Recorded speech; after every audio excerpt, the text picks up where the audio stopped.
Voilà, moi et Moutaï, Shabbat Shalom, Parashat Chaye Sarah, comme la semaine dernière, donc première partie à la Chot, les lois. On va parler cette semaine de Birkat HaTorah. Birkat HaTorah, j'explique de quoi il s'agit. Il s'agit de, donc ça se trouve, si vous voyez votre livre de Patach Eliyahu, puisque c'est le livre que la plupart des Juifs en France utilisent, vous voyez la page 4, Birkat HaTorah, c'est page 4, deuxième paragraphe est marqué d'ailleurs sur la marge Birkat HaTorah, jusqu'à Noten HaTorah. Tout ça, c'est Birkat HaTorah, c'est les bénédictions de la Torah, puisqu'il y a deux bénédictions. Alors, ça consiste en quoi? Parce que en réalité, de la même façon, Khamim m'ont dit, nos sages ont dit, de la même façon qu'un produit matériel qui est que la jouissance est que momentanée, avant de consommer, avant de profiter d'un produit matériel, il faut faire une bénédiction, aussi bien pour la nourriture, pour la boisson, même pour sentir les senteurs, tous les senteurs, en sent sans faire de bracha au début et à la fin, sauf pour les brachot de jouissance, sauf pour les brachot de senteur, il n'y a pas de bracha, de bénédiction à la fin, après avoir senti. La raison, elle est simple, parce que quand on a fini de sentir, rien ne reste dans le corps. C'est pas comme la boisson, comme les aliments. C'est pour ça que d'ailleurs, en parenthèse, on ne fait la bracha, la bénédiction finale, que si on a mangé un kazaït, 27 grammes. Alors que pour la consommation, la bracha, la bénédiction avant la consommation, avant de manger, on fait même pour un tout petit morceau. Il n'y a pas de mesure. Pourquoi? Parce que on considère qu'après le manger, il faut qu'il reste quelque chose dans le ventre pour que ça s'appelle une jouissance, mais par rapport avant de manger, même un tout petit peu, est considéré comme une jouissance. Et c'est pour ça donc, Khamim m'ont dit, si déjà, pour les produits matériels, avant de jouir d'un produit, on doit faire une bénédiction, alors a fortiori, avant l'étude de la Torah, avant de profiter de la Torah, on doit bénir Akadosh Baruch Hu, Dieu qui nous a donné la Torah. Voilà. Donc ça, c'est l'explication de Birkat HaTorah. Et maintenant, la fin des bénédictions du matin, vous voyez le dernier paragraphe de la page 4 de Patach Eliyahu, toujours. Donc c'est le Birkat Kohanim, Vaïdaber Hashem el Moshe Lemor, Daber el Aaron, ça c'est le Birkat Kohanim, la bénédiction des Kohanim. Et pourquoi qu'on fait ça le matin? On peut dire que nous on n'est pas Kohen, c'est parce que de la même façon que quand on va faire une bracha sur un produit qu'on va consommer, une pomme ou un liquide, eh bien il faut que la jouissance, la consommation du produit, elle vient juste après la bénédiction. Alors c'est pareil, comme on a fait les bénédictions de la Torah pour jouir d'un produit, hein, pour jouir de la Torah. Alors, tout de suite après qu'on a terminé ces brachot-là, ces deux bénédictions, on y a un petit paragraphe de Torah. Et on a choisi Birkat Kohanim en même temps parce que en même temps, c'est un paragraphe de la Torah, mais en plus, c'est une bracha qu'on a tous les matins. Voilà. Donc ça, c'est pour expliquer c'est quoi Birkat HaTorah. Les gens, ils pensent que c'est la suite des Birkat, les bénédictions du matin. Donc c'est comme toutes les bénédictions du matin, non. On verra que cette bénédiction n'est pas comme les autres, elle est spéciale. Et c'est une bracha de jouissance de la Torah. D'abord, il faut savoir que ces bénédictions, on doit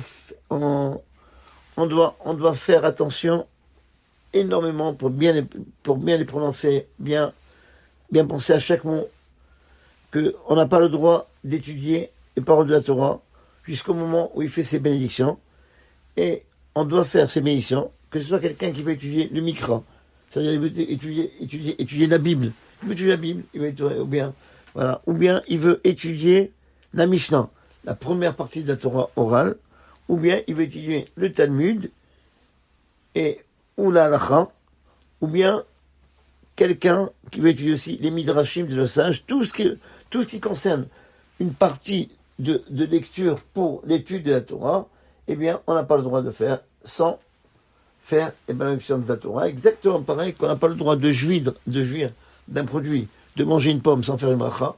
Et celui qui mange une pomme sans faire une bracha ou n'importe quoi, eh bien, c'est considéré comme s'il volait Dieu. Là, c'est pareil pour Birkat HaTorah. C'est une bénédiction de jouissance. C'est que si quelqu'un, il étudie la Torah sans faire la bénédiction, eh bien, il est considéré comme si il volait la Torah de Hakadosh Baruch Hu. Donc c'est pour ça qu'il faut faire très attention à cette bracha. Et de ne rien étudier, encore une fois, quand on se lève le matin, avant de faire ces brachot. Et même si quelqu'un, il lit des psukim, des versets, qu'on dit, non pas en tant qu'étude, mais en tant que tefila, en tant que prière. Par exemple, dans les stichot, on a des psaumes de Tehillim, ou bien on ne lit pas en tant qu'étude, ou bien c'est des tachanunim, c'est des supplications, eh bien, c'est pas bien de lire, même en tant que tefila, et non pas que prière, mais non pas en tant qu'étude, de lire ça avant les bénédictions de la Torah. Et c'est pourquoi, par exemple, ceux qui se lèvent le matin tôt pour faire les stichot, donc on fait pendant le mois de Elul, et bien, avant de commencer les stichot, même s'il fait nuit, on est qu'ils ont dormi, on verra tous ces conditions après, mais déjà, donc c'est à partir du moment où ils se lèvent pour les stichot, avant de commencer les versets de stichot, eh bien, il doit faire les brachot, c'est bien de faire les brachot et bénédictions de la Torah, et de faire tous les brachot du matin, y compris les bénédictions de la Torah. Voilà. Faire attention. Bon, après, on va rentrer dans le détail des brachot à Torah, des bénédictions de la Torah, mais il faut faire attention de faire d'abord ces brachot avec beaucoup de joie. Et il doit remercier Hachem qu'il nous a choisis parmi les peuples et qu'il nous a donné la Torah. C'est la bracha d'ailleurs qu'on fait, cette bénédiction, avant de monter au Sefer Torah et à la fin de Sefer Torah. En tous les cas, là, on dit Asher Bacham. Alors, je vais traduire peut-être la bénédiction parce qu'elle est tellement importante, parce que pour que l'étude de la Torah il soit vraiment, pas parce qu'on veut étudier, pas qu'on prend la Torah comme une culture générale, mais parce qu'on étudie la Torah, parce qu'Hachem nous a demandé.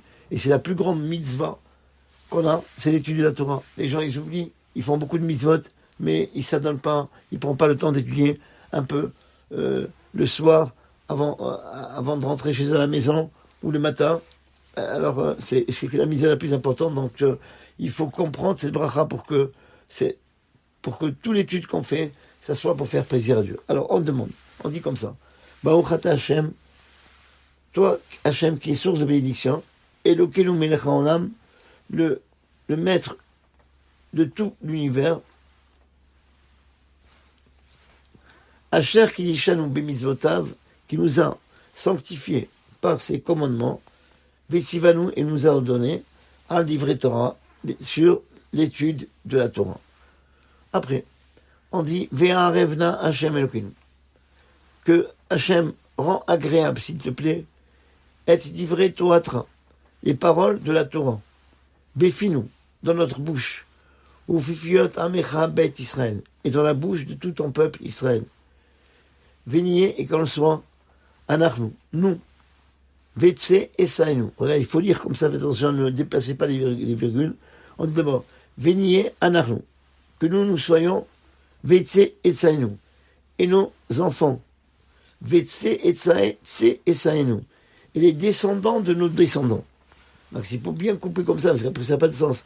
Il faut dire, Vénier Anachnu, Vetse et Sainu.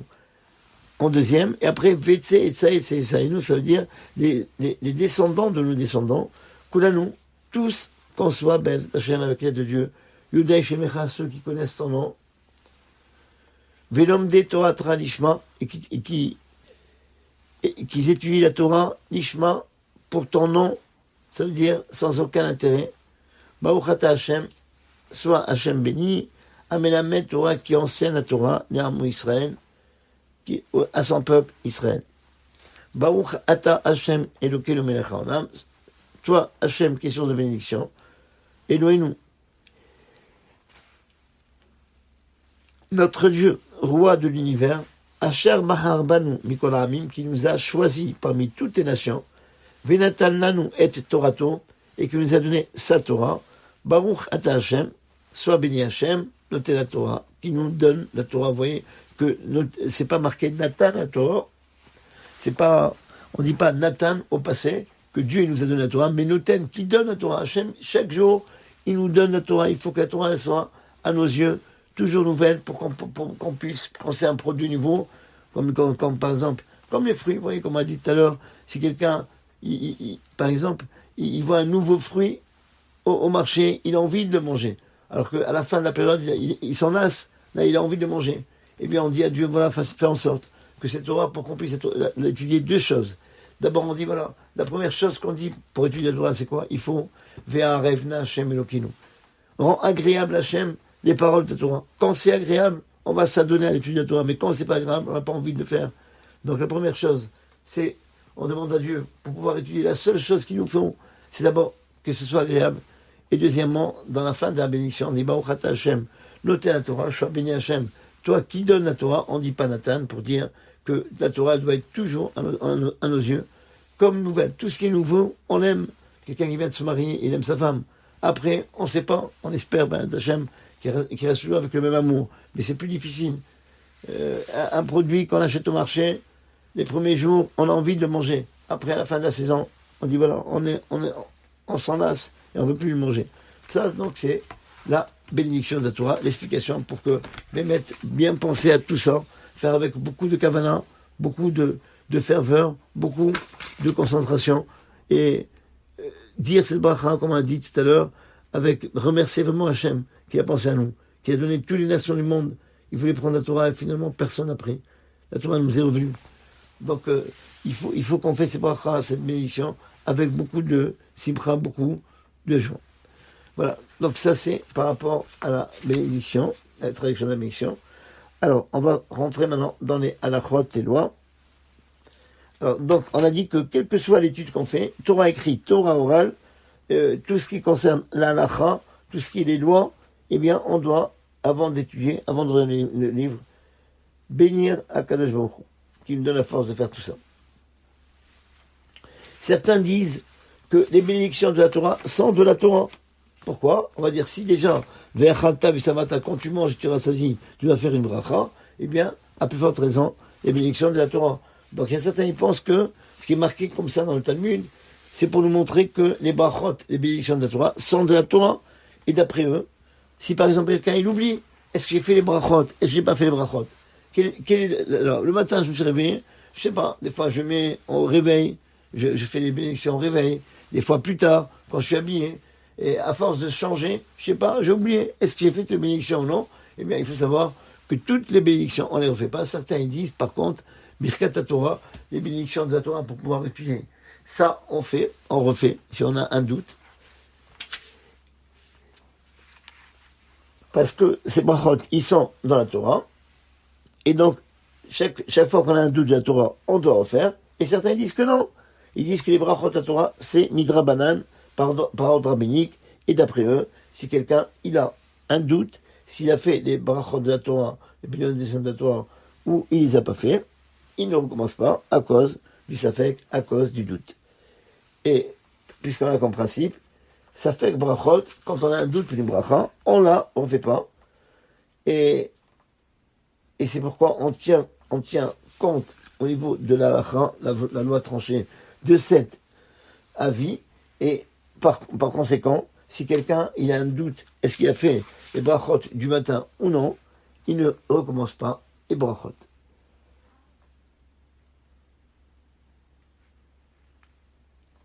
Par contre, s'il y a quelqu'un, il ne refait pas les brachot, mais peut-être il pourrait avoir une autre solution, c'est que si dans la salle où il a fait les brachot, il y a quelqu'un qui encore, il n'a pas fait les bénédictions de la Torah, alors il lui demandera de penser à lui, de penser à l'acquitter, et lui aussi, il doit penser à s'acquitter, et donc comme ça, le fait d'écouter les brachot de quelqu'un d'autre, quand on a un doute comme ça, on est acquitté de la mitzvah.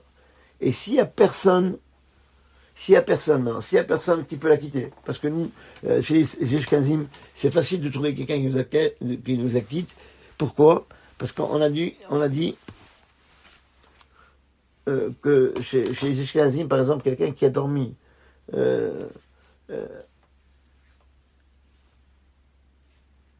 non, excusez-moi, non, c'est pas ça.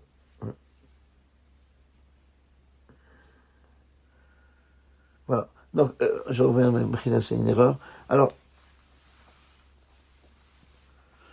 donc maintenant, s'il n'y a personne qui la quitte, il n'y a personne. Ils ont tous fait les brachot du matin, puisque, oui, ce que je veux dire, voilà, c'est ça. C'est que nous, les Sfaradim, on fait les bénédictions à la maison. Donc, c'est difficile de trouver quelqu'un, quand on est à la synagogue, qui va nous acquitter des brachot. On est tout seul à la maison. À moins que c'est son frère, ou son père, ou un parent qui dort avec lui à la maison, qui n'a pas fait les brachot, là, il peut la quitter.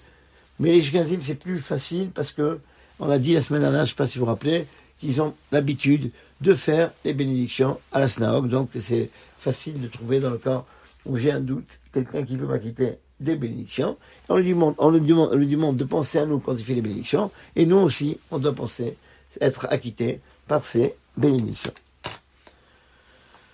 Maintenant, s'il n'y a personne, voilà, comme nous par exemple, personne, tout le monde a fait les bénédictions du matin, eh bien, il doit penser quand il fait, comme on l'a dit la semaine dernière aussi, quand il dit Ahavat en âme dans la deuxième bénédiction du matin des bénédictions du schéma Israël, qui se trouve dans le Patachiaou, page 55-56, quand il fait Ahavat en âme, eh bien, il pense s'acquitter des brachot de la Torah du matin.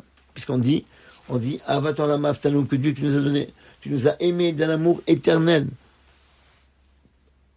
Comment il nous a aimés? En donnant la Torah. Donc voilà, ces brachas-là, si on n'a pas fait les brachot de la Torah, ou bien si on a un doute, eh bien, on pense quand on fait Ahavat en âme, avant le Kriyat Shema, que Ahavat en âme nous acquitte des bénédictions du matin. Et ça sera bien, puisque quand on fait le matin les brachot, alors juste après, on y a un morceau de Torah. Maintenant, là, on l'a pas fait, on a oublié. On se trouve en plein milieu de shachrit. Alors, qu'est-ce que je dois faire? Il faut pas oublier après, juste après, parce qu'on peut pas rajouter quelque chose dans ces bénédictions, dans le Yotzer, dans la bénédiction de Kriyat Shema. Ne pas oublier, juste après shachrit, c'est mieux de ne pas parler et étudier un morceau de Torah pour que il y a une juxtaposition, même des fois un peu plus lente, mais il y a une juxtaposition entre le de la Torah et l'étude de la Torah.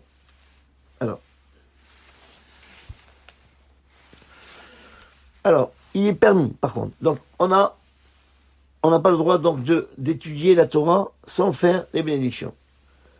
Par contre, il est permis de penser aux paroles de la Torah, même avant de faire les brachot de la Torah. Pourquoi?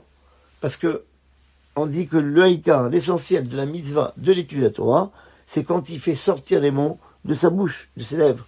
Comme c'est marqué, on dit tous les jours, dans Uvaletzion, on dit là-bas un verset qui dit le yamush sefer Torah mipicha, que le livre de Torah ne bouge pas de ta bouche. Pourquoi de la bouche? C'est parce que de là on apprend que la vraie étude de la Torah, ça se fait avec la bouche. Il faut que les lèvres prononcent les mots et remuent. Il faut que les lèvres remuent.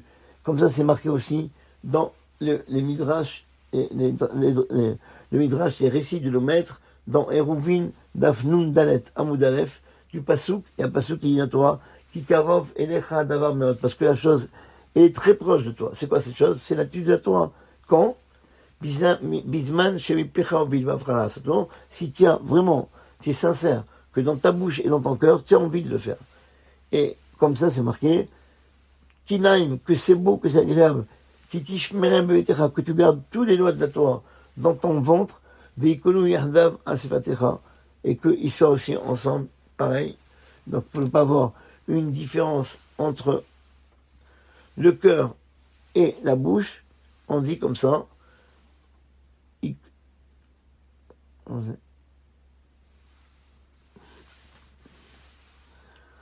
y a marqué, Kinaem, Kishmerem, Beker Becha, que c'est beau, que tu les gardes dans ton ventre, Yikulu Yardav Ashadecha, qui soit toujours sur tes lèvres. Et aussi c'est marqué, Kichaim I, c'est la vie à ceux qui étudient les Motsaem, à ceux qui étudient la Torah, les Chamim ont traduit le mot les Motsaem qui est dans les prophètes. Il ne faut pas lire les Motsaem, mais dis-le en deux mots. les mots tsiem mipé, à ceux qui font sortir les mots de la bouche. Ça veut dire, la halachot, c'est important d'être clair. Et c'est pourquoi on dit, pour qui elle procure la vie, à ceux qui écrivent vraiment la Torah comme il faut. Les mots de tsiem, c'est quoi? Les mots de tsiem, ceux qui font sortir les mots de la Torah par la bouche.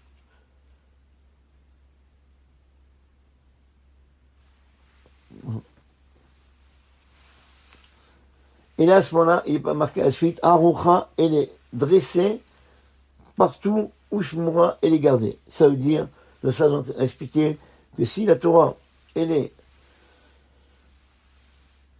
dressée, elle fait partie de notre vie intégrante, elle est dans nos 248 membres, et qu'il puisse la prononcer avec ses lèvres, alors, à ce moment-là, elle est gardée dans notre souvenir. Donc, donner l'importance de l'étudier la Torah avec les lèvres, de prononcer les mots, comme fait un étudiant, même s'il est tout seul, il va prendre une leçon, il va prononcer les mots. Pourquoi? Parce que c'est la meilleure façon de retenir. Et par contre, on n'a pas fixé une bracha. Donc, vous voyez, tous ces versets, ils parlent de celui qui lit la Torah avec la bouche. Mais par contre, nos sages n'ont pas fixé une bracha sur la pensée, celui qui lit la Torah que par la pensée, ou les méditations de son cœur, eh bien, il n'a pas de chinouf, s'il est resté, il a fait que comme ça l'étude de la Torah, c'est pas considéré comme une étude, et donc il n'a pas besoin de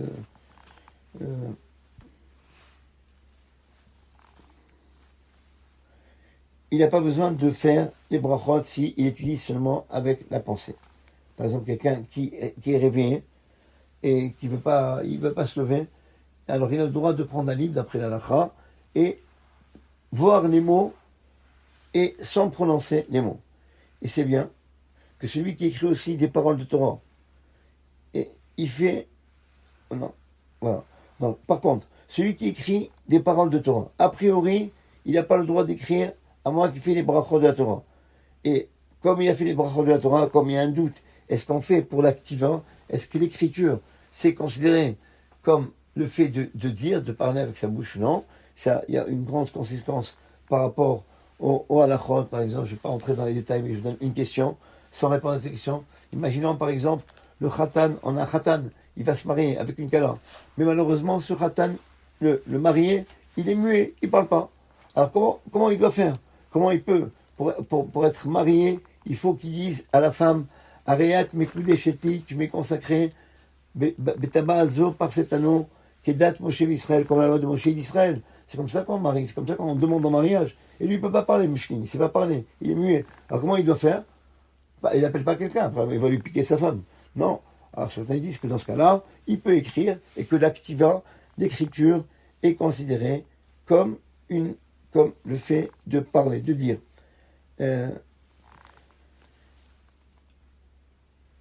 Alors c'est pour ça que celui qui écrit les paroles de Torah, quand même, il vaut mieux, comme certains disent, que l'activant, l'écriture, c'est comme le fait de dire avec la bouche. C'est pour ça qu'on n'écrira pas, pour quelqu'un qui écrit des paroles de Torah, a priori, sans avoir fait les brachot du matin. C'est-à-dire, on parle de quelqu'un qui s'est réveillé. On va parler après. Ça, si quelqu'un il n'a pas dormi, tant que le jour ne s'est pas levé, il ne fait pas ses bénédictions. Il doit les faire que le jour. Maintenant, si il a dormi, après il se réveille, après Chatzot, après la moitié de la nuit, eh bien, il doit faire ses brachot. Donc, pour ne pas rentrer dans un doute, si quelqu'un il écrit des paroles de Torah, alors, on lui conseille, pour ne pas avoir de doute, pour faire la bracha, eh bien, pour faire la bracha, pour que ça marche pour tout le monde, de dire quelques mots avec sa bouche, prononcer avec ses lèvres, pour que, d'après tout le monde, il est obligé de faire les brachot de la Torah. Et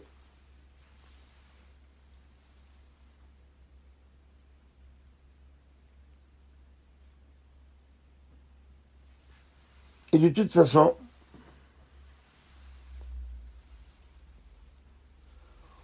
on ne craint pas tout ça. Pourquoi?